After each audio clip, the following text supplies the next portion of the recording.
Yo, what's up mga kababayan? At andito na naman ang inyong lingkod, of course, no? Birador Pico at your service.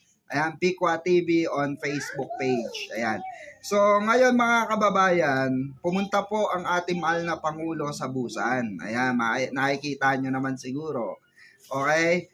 Dahil para po sa mga meetings. Okay? Together on that, mga kababayan, syempre, alam naman natin yung pag-uusapan dyan, of course, is business para sa ikauunlad ng ating bansa. Buti na lang ang Pangulo talaga natin, no?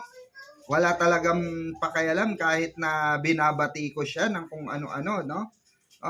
Kasi yung mga tulongges na mga ibang against kay PBBM, mga kababayan, na nasa gobyerno ngayon. Yan, mga yan tinatawag na propagandista, 'di ba? Yan yung mga propaganda din nila upang may appoint, may upo bilang presidente. Ito si Sara Duterte. Imagine niyo mga kababayan, kung si Sara Duterte ang magiging presidente ng Pilipinas at 2028, kaya niya bang gawin to? Ako 101% hindi niya kaya.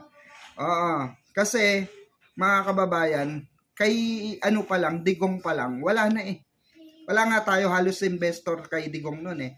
Kasi ang dahilan nila, pandemic. Punyetang pandemic yan. Di ba? Bakit kasi nag-pandemic, di ba? Yan sinasabi nila eh. Pero kung talaga magaling kang presidente, magaling ka. Di ba? Hindi ka kupal-kupal. Kaya itong ating presidente, mga kababayan, maraming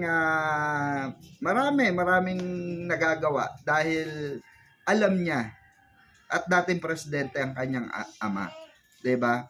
Kumbaga meron na siyang path na sinusundan, 'di ba? Alam na niya kung anong adhikain ng ni Apo Lakay ng kanyang yumaong ama, 'di ba? Kaya saludo akong tunay dito sa ating mahal na Pangulo dahil talaga may nagagawa. Ito yung talaga literal na nagtatrabaho eh. Kahit saan siya pumunta para lang sa Pilipinas, para i-representa ang bansang Pilipinas, 'di ba? Shoutout sa mga tulongges diyan. Buhay pa pala kayo. Yung mga commentator natin diyan, shoutout sa inyo, yung mga bitter diyan. No, wala na kayong magagawa, hanggang bunganga na lang kayo eh, 'di ba?